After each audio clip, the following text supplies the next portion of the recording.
Welcome back to the New Sentinel, folks.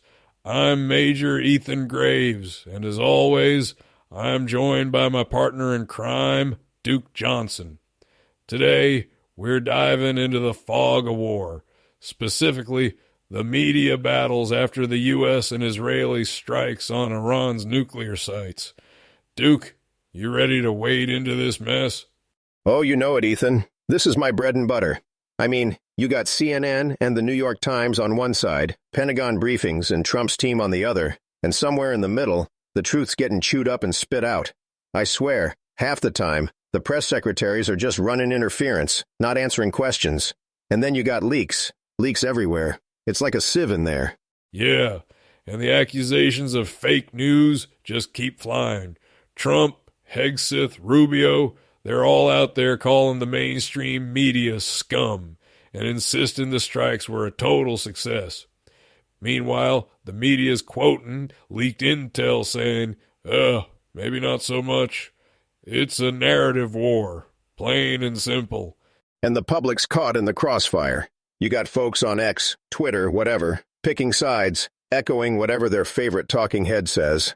I mean, I remember a deployment in Afghanistan, right? We'd be out on patrol, take contact, and by the time we got back to base, the news was already spinning some wild story that barely matched what actually happened. I'd call home, and my wife would be like, "Are you okay? They said you guys got ambushed." And I'm like, "Nah, we just hit a pothole and lost a tire." That's the thing, right?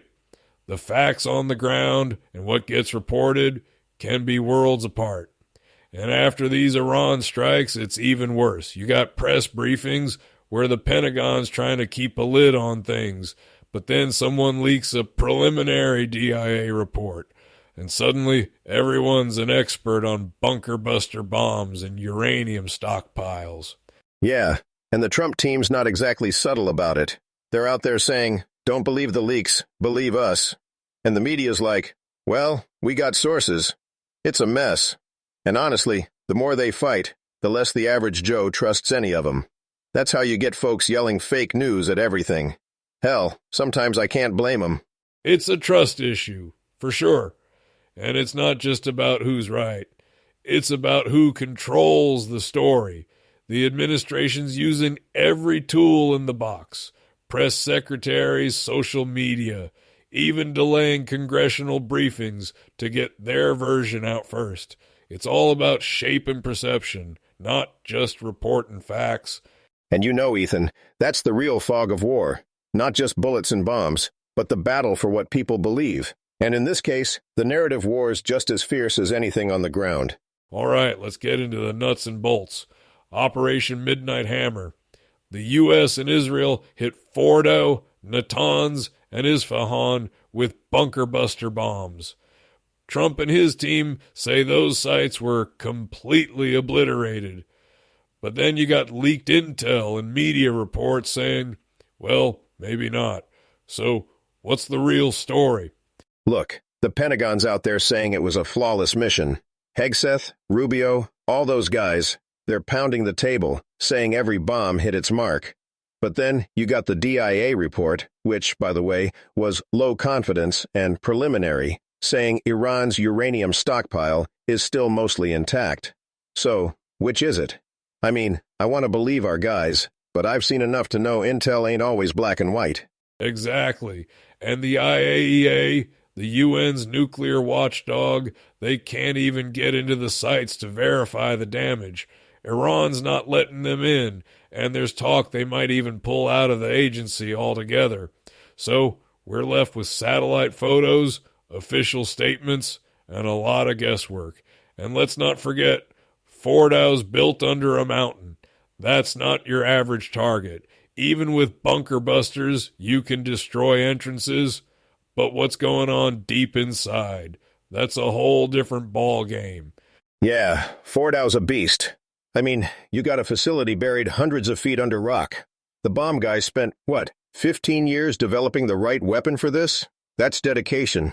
But even then, unless you're boots on the ground, you can't say for sure what's left. Reminds me of all those old stories you tell, Ethan, about World War II, deception, dummy tanks, fake radio traffic. Sometimes what you see from the air ain't what's really there. That's right. Military deception goes way back. The enemy knows we're watching, so they hide, they fake, they rebuild. And with Fordow, even if you collapse the entrances, the Iranians could have moved stuff deeper or set up decoys. The only thing we know for sure is that rebuilding's going to cost them a lot. But as for obliteration, I'd hedge my bets. The truth's probably somewhere between total destruction and just a scratch. And the politics of it all, man, that's half the story. Trump's team wants a win, so they're going to call it a win. The media wants a scandal, so they're going to dig for doubt. Meanwhile, the real intel folks are still piecing it together. And the IAEA? They're stuck outside the fence, waiting for an invite that might never come. And that's the challenge. In the absence of hard proof, everyone fills in the blanks with their own agenda. It's a classic case of the fog of war, only this time it's as much about information as it is about bombs and bunkers. So, let's talk about what comes next. Iran's response, the regional mess, and the so-called axis of upheaval. We got a ceasefire, but it's shaky as hell. Hezbollah, the Houthis, all those proxies, they're still out there, and they could jump in any time. It's like a powder keg, man. Yeah, and Iran's regime is wounded, but not out. They took a hit, lost top generals, scientists, infrastructure. But they're still standing. Their missile forces are intact, and they showed they can strike back, even if most of those missiles got intercepted. But the real surprise? Russia, China, North Korea, they all sat this one out. No real help for Iran, just some tough talk and finger-wagging at the UN. That's the thing, Ethan. For all the hype about this axis, when the shooting started, they just watched. Russia's too busy in Ukraine, China's got oil deals to protect, and North Korea, well, they're not sending missiles 4,000 miles. Iran's on its own, and that sends a message. If you're looking for a team to back you up, America's still the big dog. That's why our alliances matter, even if folks like to gripe about NATO spending. And for Iran, rebuilding's gonna be brutal. Their economy's already in the tank. Sanctions, oil embargoes, you name it. Now they gotta pour billions into fixing what got bombed, and maybe dig even deeper if they want to hide it next time. That's a tough sell to the Iranian people, especially when they're already hurting. And if they try to rebuild, they know we can hit them again. It's a cost-benefit nightmare for them. And for the U.S., this was a show of force. The SWAT and Pestle stuff, yeah, I read your notes, Ethan, basically says we flexed hard. But there's risks. We got credibility, we got alliances, but we also got legal headaches, leaks, and a public that's split down the middle. Still, if you're a country on the fence, you look at what happened and think, maybe I want America on my side, not the other guys. That's the global impact, right there. America's still the anchor in the storm, but the world's watching to see if we keep it up. The ceasefire's fragile, the region's tense, and the narrative war's still raging.